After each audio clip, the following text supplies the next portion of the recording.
जय हिंद स्टूडेंट्स, आज के इस वीडियो में हम लोग डिस्कस करने वाले हैं सीबीएसई क्लास 10th रिजल्ट 2021। जैसा कि आप लोगों को पहले से ही पता है, सीबीएसई का जो क्लास 10th का बोर्ड का एग्ज़ाम होने वाला था वो ऑलरेडी कैंसिल कर दिया गया है और उसके लिए एक ऑब्जेक्टिव क्राइटेरिया डिसाइड किया गया था कि रिजल्ट एक ऑब्जेक्टिव क्राइटेरिया के बेसिस पे प्रिपेयर किया जाएगा। तो वो ऑब्जेक्टिव क्राइटेरिया क्या है और कब तक रिजल्ट आएगा, किस तरीके से रिजल्ट बनाया जाएगा, कितने मार्क्स अलाट किए जाएंगे किस बेसिस पे, ये सारा हम लोग अब समझते हैं। तो सबसे पहले यहाँ पर हम लोग ये समझते हैं कि टोटल मार्क्स किस तरीके से डिसाइड किए जाएंगे। तो आप लोगों को जैसा कि पहले से ही पता है, CBSE class 10th board result 2021 जो है उसके टोटल मार्क्स 100 होंगे, जिसमें से इंटरनल असेसमेंट मार्क्स 20 अलॉट किया जाएगा। जैसा कि पहले से डिसाइड हो रहा, मतलब पहले से ही दिया जाता था, 2021 के पहले भी इंटरनल असेसमेंट मार्क्स 20 दिए जाते थे। अब 80 marks will be allotted for board exam. Board exam में हम लोग या 10th के जो स्टूडेंट्स होते थे, जब वो एग्ज़ाम देते थे तो उनको 80 मार्क्स अलॉट किए जाते थे। ये 80 marks without board exam allot किए जाएंगे। और किस तरीके से किए जाएंगे, इसमें 80 मार्क्स में आपके पूरे साल में जितने भी यूनिट टेस्ट हुए हैं, जितने भी टोटल यूनिट टेस्ट हुए हैं, सारे यूनिट टेस्ट को कंबाइन करके एवरेज 10 मार्क्स में आपको कितना मिलेगा, ये आपको यूनिट टेस्ट का 10 मार्क्स में टोटल मार्क्स कितना मिलेगा, ये पहला प्रोवाइड किया जाएगा। यानी इस 80 मार्क्स में 10 मार्क्स यूनिट टेस्ट से लिया जाएगा। फिर इसके बाद हाफ ईयरली एग्ज़ाम जो आपका हुआ है, चाहे कितने भी मार्क्स के हुए हो, 80 हुए हो या 60 का हुआ हो, उसको कन्वर्ट किया जाएगा आउट ऑफ 30 में।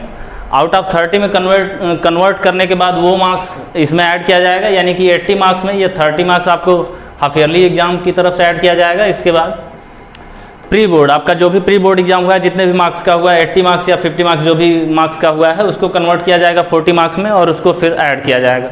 यानी कि बोर्ड एग्जाम में जो भी 80 मार्क्स अलॉट किए जाने वाले हैं, उसमें यूनिट टेस्ट से 10 मार्क्स यानी 10 मार्क्स लिए जाएंगे, हाफ ईयरली एग्जाम से 30 मार्क्स और प्री बोर्ड एग्जाम से 40 मार्क्स लिए जाएंगे। और इसके बाद इंटरनल असेसमेंट का 20 मार्क्स टोटल ऐड करके 100 मार्क्स हो जाते हैं। अब रिजल्ट अनाउंसमेंट किस तरीके से किया जाएगा, इसमें किस तरीके से रिजल्ट का फॉर्मेशन होगा, ये हम लोग समझते हैं। तो सबसे पहले रिजल्ट को बनाने के लिए क्या सीबीएसई ने डिसाइड किया है कि पहला पॉइंट है formation of result committee by school up to 5th मई। 5 मई जो कि आज का डेट है, 5 मई तक सारे स्कूलों को सीबीएसई ने 5 मई तक सारे स्कूलों को सीबीएसई ने गाइडलाइन जारी कर दिया है कि आप लोगों को एक कमेटी, स्कूल कमेटी फॉर्मेशन करना है, फॉर्म करना है, बनाना है।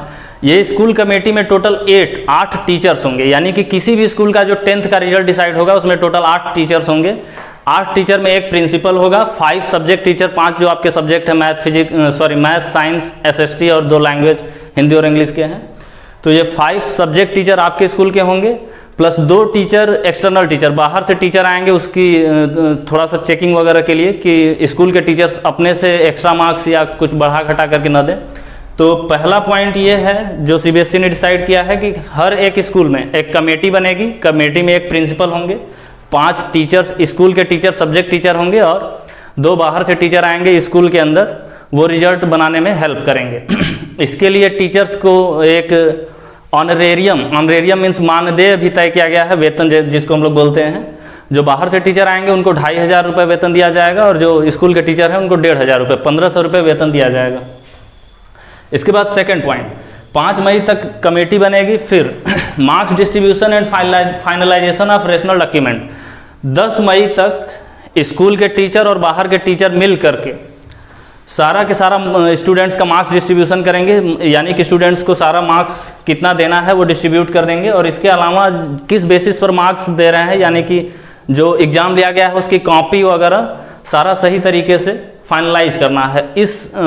ये जो मार्क्स दिया गया है ये अपने से मार्क्स नहीं दे सकते। स्टूडेंट्स का अगर स्कूल में एग्ज़ाम हुआ है तो उसकी कॉपी होनी चाहिए, ऐसा सीबीएसई ने गाइडलाइन में बोला है पहले से। और उन कापीज़ को हम लोग बोलेंगे यहाँ पर रेशनल डॉक्यूमेंट। वो एक तरीके से रेशनल डॉक्यूमेंट होंगे और उनको कभी भी सीबीएसई मंगा सकती है चेकिंग के लिए। तो टीचर्स जो है अपने से यहाँ पे कोई भी मार्क्स डिस्ट्रीब्यूट नहीं करेंगे। जो भी मार्क्स डिस्ट्रीब्यूट किया जाएगा, जो स्टूडेंट्स एग्जाम दिए हुए हैं उनके कॉपी में जो भी एग्जाम में मार्क्स मिले हुए हैं वही देना है, अपने से नहीं दे सकते। फिर थर्ड पॉइंट यहाँ पे है कंडक्ट ऑफ असेसमेंट अब इसमें ये भी बात आती है कि कुछ स्कूल ऐसे हैं जो इसमें से कोई एकाक एग्जाम नहीं लिए हो सकता है यूनिट टेस्ट न लिए हो, हाफ ईयरली एग्जाम न लिए हो, या फिर प्री बोर्ड कोई इसमें से एकाक एग्जाम न लिए हो, या फिर वो लिए हों और कुछ बच्चे 10% 20% बच्चे एग्जाम न दिए हों। ऐसा कंडीशन है तो फिर उनके लिए एक अलग से कंडक्ट ऑफ असेसमेंट पॉइंट दिया गया है, यानी कि उनका असेसमेंट एग्जाम अलग से कंडक्ट कराया जाएगा। अब ये असेसमेंट कंडक्ट कराने का मतलब अब एग्जाम नहीं कराया जाएगा, बल्कि कोई ओरल टेस्ट टाइप का लिया जाएगा, या उनका जो प्रोजेक्ट वगैरह सबमिट किया गया उनके उसके बेसिस पे उनको मार्क्स प्रोवाइड कर दिए जाएंगे। लेकिन वो प्रूफ भी रेशनल डॉक्यूमेंट में देना है। जैसे अगर कोई बच्चा हाफ ईयरली का एग्जाम नहीं दिया, उसके प्लेस पे कोई प्रोजेक्ट जमा करता है, तो हाफ ईयरली की कॉपीज के प्लेस पे प्रोजेक्ट उसका सबमिट किया जाएगा और उस प्रोजेक्ट पे कितना नंबर मिला है वो वहाँ पे बताना है। इसके बाद finalisation of result by school 25 में स्कूल जो है पूरे मतलब क्लास 10th के सारे स्टूडेंट्स का रिजल्ट फाइनलाइज करेगा 25 मई तक। 25 मई को फाइनलाइज करने के बाद स्कूल को क्या करना है कि 3 दिन के बाद उसको चेकिंग एंड मॉडरेशन, उसको चेक करने के लिए मॉडरेशन यानी कि संशोधन करने के लिए 28 मई का डेट दिया गया है, 28 मई तक का। 28 मई तक उसको चेक और मॉडरेशन करके अच्छे से सही तरीके से सूटेबल तैयार कर लेना है। फिर इसके बाद 5 जून तक सारे स्कूलों को ये जो 80 मार्क्स अलॉट करना है, 80 मार्क्स अलॉट करना है, ये सीबीएसई को सेंड कर देना है 5 जून तक। 80 मार्क्स या 80 नंबर यानी कि 80 मार्क्स आपका सीबीएसई को सेंड कर दिया जाएगा। और 11 जून 11 जून तक